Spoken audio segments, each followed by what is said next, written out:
All right, so on to the next step. The next step is morphology. So dilation and erosion. So this is a different type of image processing that builds on thresholds and can sometimes it's a combination of erosion and dilation that gives you things like opening and closing, which can get rid of holes in thresholded image and give you more filled out imagery, more filled out pixels in terms of if you wanted to isolate objects, etc., inside your image. So let's continue here. So let's just copy this. Let's just comment this out. It's going to fall along a very similar feel.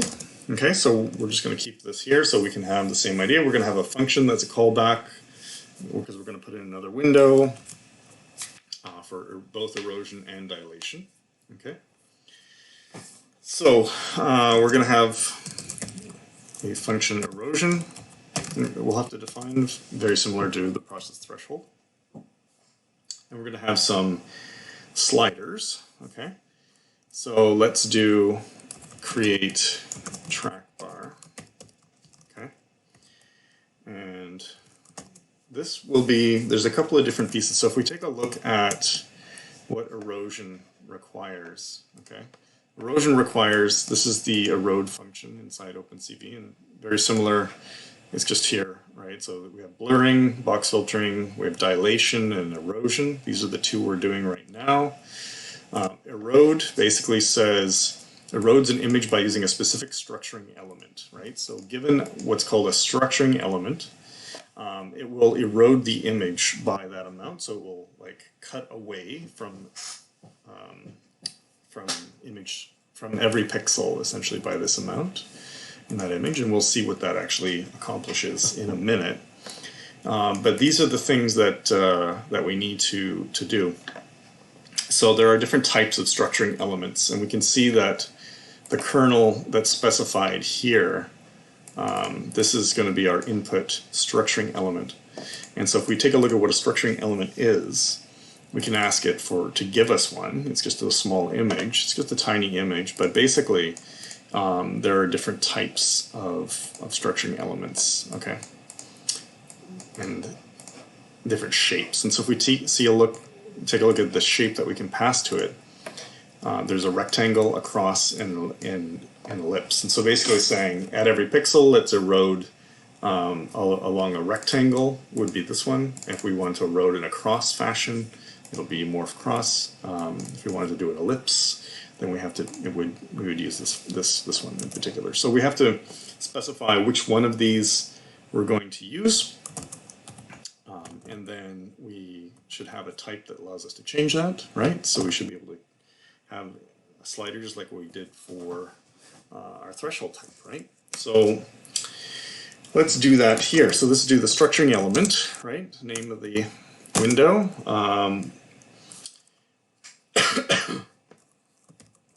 Let's call it erosion element, right? So this is the type of structuring element. This will be global. This will be an integer that defines the type, the maximum, the range. So that's going to be 3, I think, right? The maximum is 3, 1, 2, and 3. And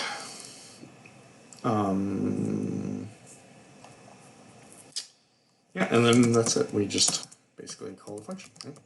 Okay. This is the function that will get called every time it's changed. Okay. So there's that. Okay, so now we also need to get the structuring element of that type inside the function. We also will need the kernel size. Let's make a slider for that as well. So create trackbar kernel size, and this will be erosion size, right? So this is the size of the kernel.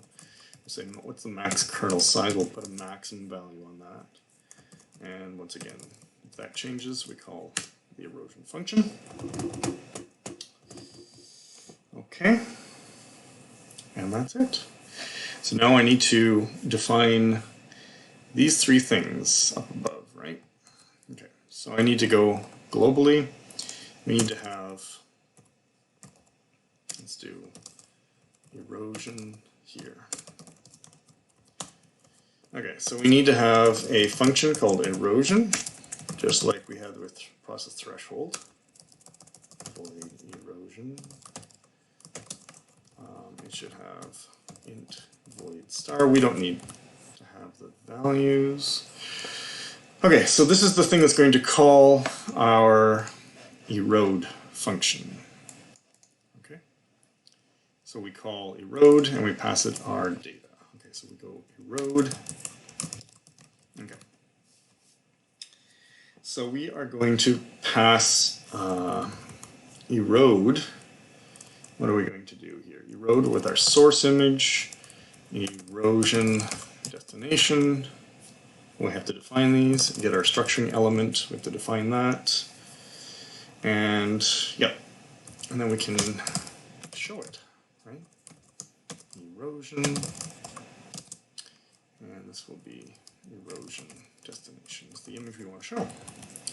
Okay, so I'm going to need to have erosion destination as a matrix. We are going to have max element, which is 3. We are going to have erosion element, let's say start off at 0.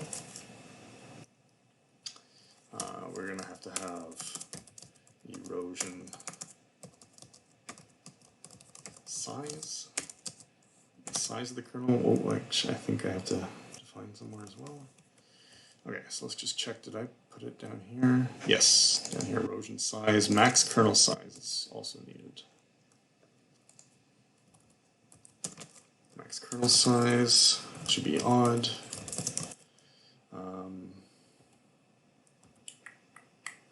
Actually, let's give it a big number, 21, so we can see it. Okay. Source. We also will need a global source matrix. Source and say erosion. Erosion source. Let's just keep the column, the naming convention the same. Cool. Erosion source. Erosion source. Okay, now we have to define that in our main thing, and we have to define what an element is. All right. So we have to get our structuring element. Okay. Mapped element. Get structuring element. And we have to pass it the shape, right? This is going to be the erosion type. The kernel size, so size, and we're going to give it the erosion size.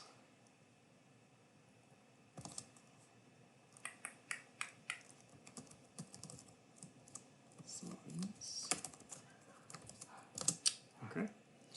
We might have to make that bigger. And point anchor is going to be, let's give it erosion size. Erosion size. Size. Okay. All right. This I think worked before to define what erosion type is. Okay. Erosion type int erosion type equals 0. If erosion element, the one that we've defined in our slider, is equal to 0, then erosion type is equal to morph rectangle. Okay. Else, if erosion element is 1, then let's say erosion, let's just type is equal to morph cross, right? And else, oops, else if erosion element is 2, and erosion type is ellipse, right? Morph ellipse. So we'll define those. Okay. I think these need to be bigger. I think our size needs to be 2 times that. And it has to be odd. Okay. 2 erosion sizes plus 1. I can play with it if we need to, just to make it apparent. Okay, so now we need to set up our erosion source somewhere. Okay, so we haven't set this anywhere. We should set this to our frame value, right? We should do that here, I suppose. Frame.clone. And we'll see what happens. I guess we could say it's frame 2. But we'll just do it globally like this. So our erosion is going to be our frame. Okay. And let's see what happens. Let's see if it crashes on us. We might have to do it with a different thing. Oops.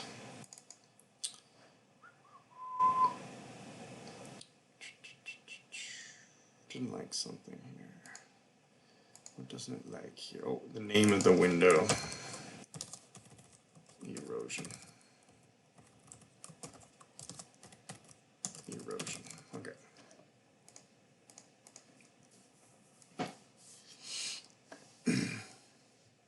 Cool. Let's see what happens. See if it crashes. Probably gonna crash. I expect it to crash. Maybe not. Okay. Let's see what happens if we. Oh, let's see if we change the kernel. Now take a look at this, right? So this is what erosion will do, and dilation will do something similar, but different, sort of in an opposite way. We'll do that in another window in a minute. It's very creepy looking, this one. So this is with element 0. Let's say element 1 looks like this, so these are crosses, right? Right?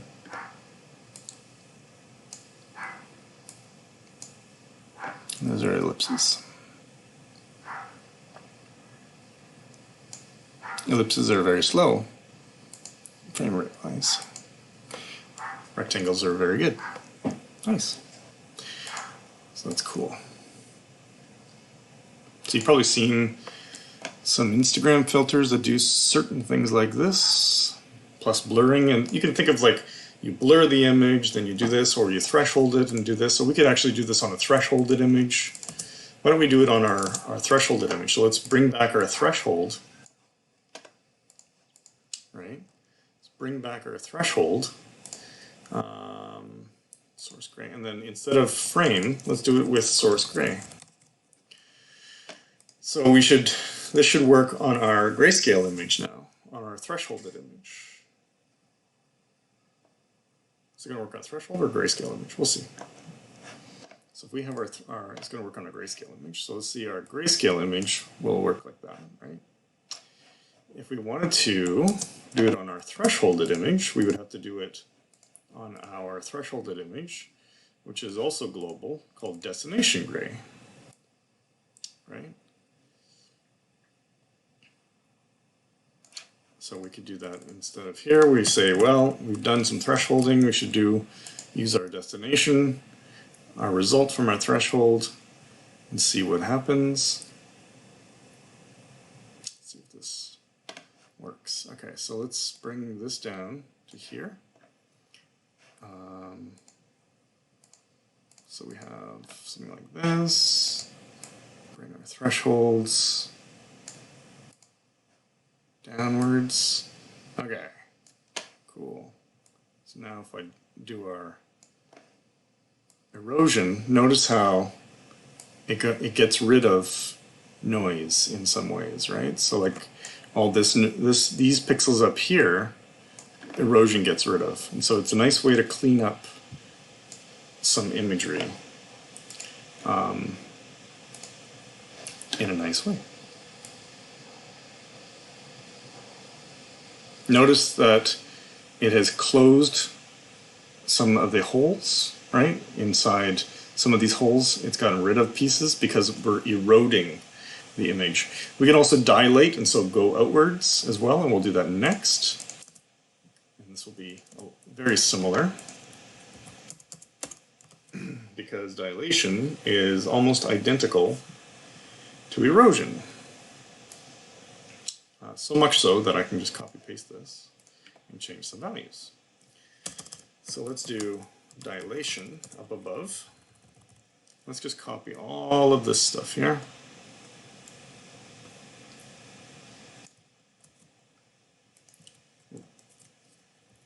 Okay. And change all the erosions to dilation.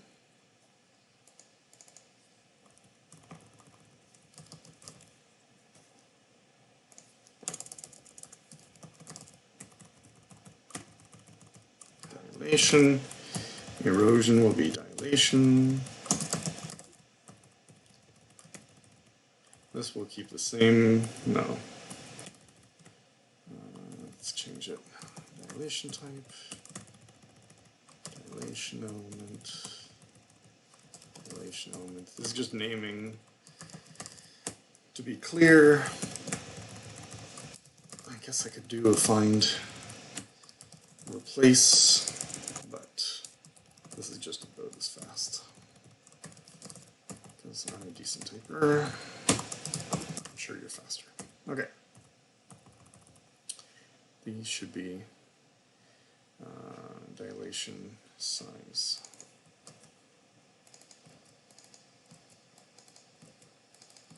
Okay. Instead of erode, it will be dilate in much the same way. So we'll say dilation source, dilation destination, right? And then I'll pass it our element.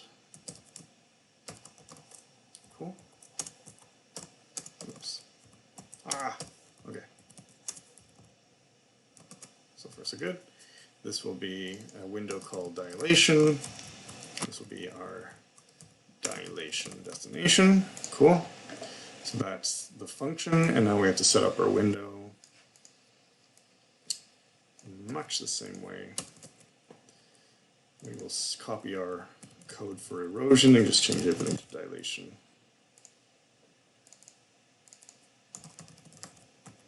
Our dilation window, our dilation element, dilation size, call not erosion but dilation, okay. And then afterwards we will call the function dilation every frame. Okay, so let's see what happens. This is on our grayscale, our thresholded image as well. Oops. What did I screw up here? Max element definition, multiple redefinition, multiple initialization. Oh, probably above here. It's the same value, so I delete it. Cool. Another one. Max kernel size. Oh, same idea. Okay. All right. Okay, so we have our live image, right? We have our dilation, we have our erosion, and we can see the differences between the two now in a minute, and we have our thresholded image here. So once again, let's bring it down to this one, bring our threshold, let's do it to this so we can see. Here's my eyes, you can see my eyes, we're not doing anything, but if we bring up our kernel for dilation to 4, you can see the difference between erosion and dilation. Erosion gets rid of data, right? So we're removing data, and dilation, we're thickening it, right, essentially. So you can sort of think of it as kind of opposites, right? So thickening versus thinning of imagery. So if we wanted to get rid of small, thin structures in our image, we would use erosion. If we wanted to thicken up small, thin structures, or you know, I want to just find my beard and my eyes, then I might thicken things, and then I might thin them again. And you can use this all together, right? So we could probably thicken then thin, right? So we could probably try these two things in succession. So we'll see what is happening up here. We have the name of our destination is going to be erosion destination or dilation destination, right? We can use those as our inputs. So if we were to say, let's dilate first our thresholded image, right? And then we're going to use that result of our dilation, and we're going to dilation destination, so that's a result, right? And we're going to use that as our input for our erosion. Then that's going to be chained, and we'll see. So now we'll have our dilation, which comes first, and then our erosion, right? So if our threshold is like this again, and if we change our dilation, notice our dilation is going to be in both because we haven't set our values here. But if we start setting our values back again, we can now erode again, right? And so we get different effects, like so. So you can sort of see, like if you have noise in the image, right, you can get rid of some of the noise in this way. You can probably get rid of it in the noise better in the opposite way, so you erode first, then you dilate, right? So yeah, you can use this to do its opening or closing, which is a combination of erosion dilation together like this. Cool. All right, so that's this video. We'll get on to features, I think, in the next one.